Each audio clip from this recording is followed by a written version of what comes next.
To me, I think it's over. I think it's over.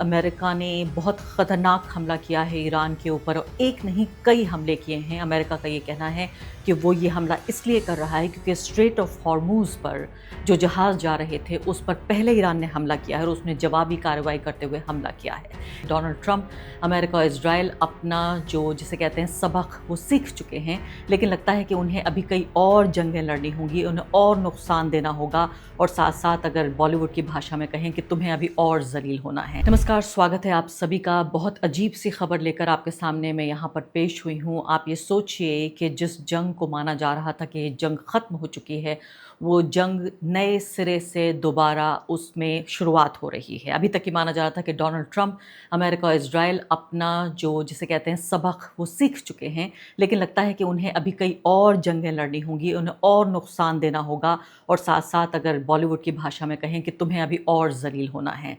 अभी फ़िलहाल America ने बहुत ख़तरनाक हमला किया है ईरान के ऊपर और एक नहीं कई हमले किए हैं। अमेरिका का ये कहना है कि वो ये हमला इसलिए कर रहा है क्योंकि स्ट्रेट ऑफ हॉर्मूज़ पर जो जहाज़ जा रहे थे उस पर पहले ईरान ने हमला किया है और उसने जवाबी कार्रवाई करते हुए हमला किया है। इसके बाद ईरान ने भी जो खाड़ी के देश हैं कहीं उनमें पक्की खबर अभी नहीं पहुँच रही है, वहाँ पर भी हमला कर दिया। लेकिन इस सब के बीच आप जानते हैं मैं अभी तक ईरान में मौजूद थी और अब देश वापस लौट रही थी और बीच में ट्रांजिट में जब मैं थी तब ये खबर मुझे मिली। आप यकीन जानिए कि जो मेरे ऊपर बीती है वो बहुत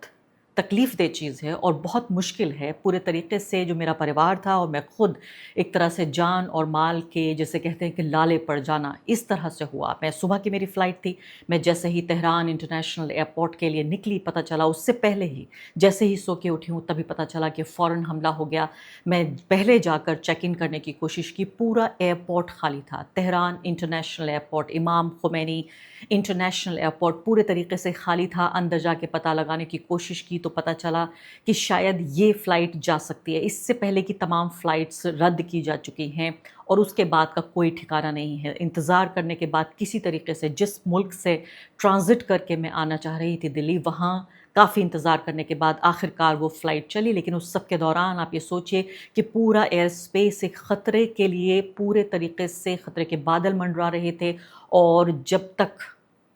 फ़्लाइट नहीं उड़ी तब तक सांस गले में अटकी रही कि अभी इतने के ख़तरे के ज़ोन से निकल कर आ रही हूँ तेहरान से, जहाँ पर पूरे तरीके से आप ये समझिए कि नंबर एक वहाँ भगदड़ हो सकती थी क्योंकि पिछले 2 जो फ्यूनरल के जनाजे के कार्यक्रम रहे ईरान में हाई प्रोफाइल, दोनों में ये हादसा हुआ था कि दोनों में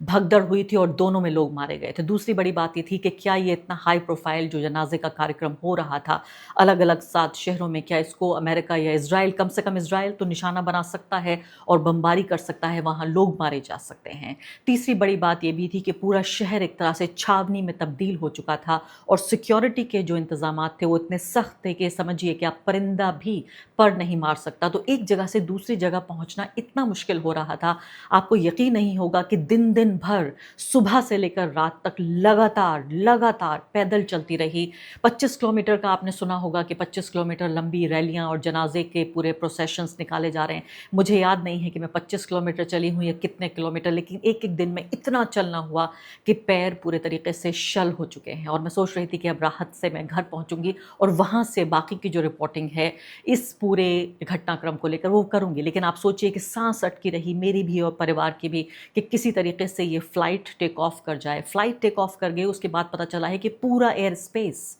ईरान का पूरा एयर स्पेस बंद हो चुका है। मेरी अकेली ऐसी फ़्लाइट थी जो उड़ी और अकेली ऐसी फ़्लाइट है जो अगले बहुत सारे घंटों तक, हो सकता है बहुत सारे दिनों तक ना उड़े। तो आप सोचिए कि ज़रा बिल्कुल बाल बचे जिसे कहते हैं, वरना न जाने कहाँ मैं किस जगह स्टक हो जाती, किस जगह मैं फंस गई होती, किस होटल के कमरे में, किसके घर में, खाने पीने का इंतज़ाम क्या होता। वीज़ा की भी आप जानते हैं कि एक अवधि होती है, उसके बाद वीज़ा एक्सपायर हो जाता है। ये सोच सोच के भी अभी बिल्कुल जान अटक रही है कि आखिर होता तो क्या होता। लेकिन मेरी कहानी तो चलिए छोड़िए, मैं तो पहुँचूँगी घर जब पहुँच जाऊँगी, लेकिन आप सोचिए कि अब ये दोबारा जंग शुरू हो गई है, क्योंकि डोनाल्ड ट्रंप ने ट्वीट करके ये कह दिया है कि इट इज़ ओवर, यानी कि जो जंग जो है, यानी सीज़ फायर, युद्धबंदी ओवर हो चुकी है।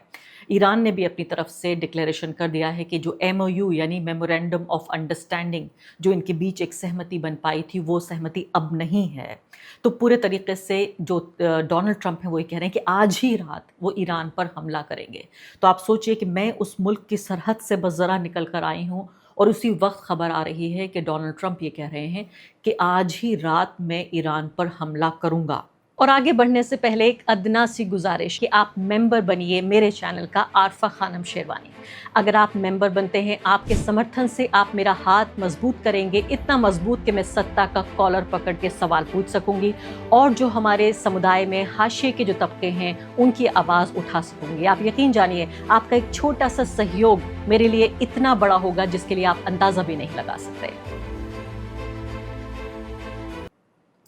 तो मेरी तो जान बची, वो बची और शायद बच गई, लेकिन आप सोचिए कि बाकी लोगों के बारे में जो वहाँ तेहरान में और ईरान के बाकी शहरों में जो लोग हैं। और इस वक्त जब मैं आपसे बातचीत कर रही हूँ, यहाँ पर इस वक्त जनाजा करबला में पहुँचा हुआ है अयतुल्ला अली ख़ामनेई का, और वहाँ पर हम देख रहे हैं कि लाखों की तादाद में नहीं, करोड़ों की तादाद में, यानी मिलियंस, कई करोड़ लोग इराक़ की सड़कों पर नजफ़ और करबला शहरों में उतरे हुए हैं। और वहाँ की जो मिलिट्री लीडरशिप है, तमाम जो सैनिक नेतृत्व है, और साथ ही वहाँ की हुकूमत भी, उनके प्रधानमंत्री खुद सड़कों पर मौजूद हैं। क्योंकि चाहे कितनी भी इराक़ या कोई भी देश अमेरिका की ग़ुलामी कर ले, उनको पता है कि जो लोग हैं, लोगों का जो विश्वास है, लोगों का जो साथ है, वो जो ईरान की सरकार है उसके साथ है। तो ऐसे में आप पूरे तरीके से ये देखिए कि कितनी ख़तरनाक ये बात है कि अभी 4 महीने से जंग चल रही है। जिस नेता का आपने कत्ल किया 28 फरवरी को, उस नेता को कुछ ही घंटों बाद दफनाया जाना है, और सब ईरान में ये सोच रहे हैं कि जंग ख़त्म हो चुकी है, अब उस नेता को शांतिपूर्ण तरीके से सुपुर्द खाक किया जाना है और उसके बाद ये कहानी ख़त्म हो गई। लेकिन यहाँ तो नई कहानी शुरू हो रही है। मुझे लगता है कि डोनाल्ड ट्रंप को, जैसे मैंने कहा, कि अभी तो तुम्हें और जलील होना है, अभी तो आपको और सबक सीखना है, और इसीलिए शायद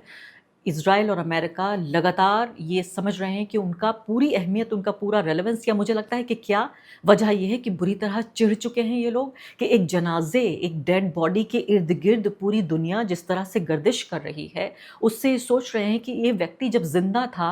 तब ये इसकी अहमियत नहीं, तब ये चांदी का था, लेकिन ये व्यक्ति मरने के बाद तो सोने का बन गया, और इसके जो है सर पे जो ताज लग गया उसमें हीरे जड़ गए। वो सोच रहे हैं कि किया तो किया क्या। मुझे लगता था कि अब तक ये रियलाइजेशन होगा, ये एहसास हो गया होगा कि जो हमने अब तक किया वो गलत किया। और लेकिन जिस तरह के तमाम कवरेज हो रहा है वेस्टर्न मीडिया में, कहा जा रहा है कि आर्टिफिशियल इंटेलिजेंस के ज़रिए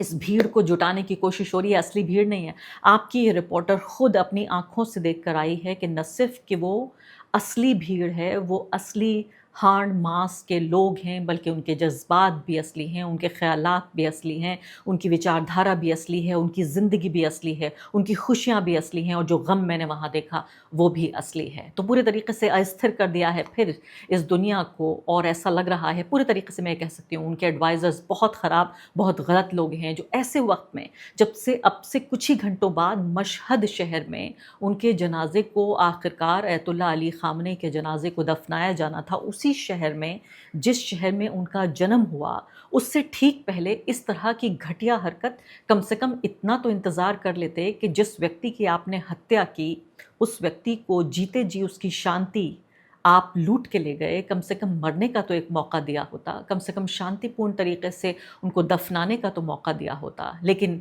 वही है जो मैंने कहा, एक अच्छे और बुरे, गुड और ईवल का फ़र्क, जो तमाम तरह की जो रिलीजियस किताबें हैं उन सब में इस बात का जिक्र किया गया है कि धरती पर 2 ही तरह के एलिमेंट्स होते हैं, अच्छे और बुरे, और साफ़ तौर पर यहाँ काला सफ़ेद पूरे तरीके से दिख रहा है। लेकिन जितना आप यकीन जानिए मैं ईरान को समझ पाई हूँ, जितना ईरान को मैं देख पाई हूँ, ईरान जिस डॉक्ट्रिन के तहत ये पूरी जो इस्लामिक रिवॉल्यूशन वाली सरकार चलती है, और इसके अलावा जिस पूरे तरीके से ईरान जिस तरह से अपने नैरेटिव को आगे रखना जानता है,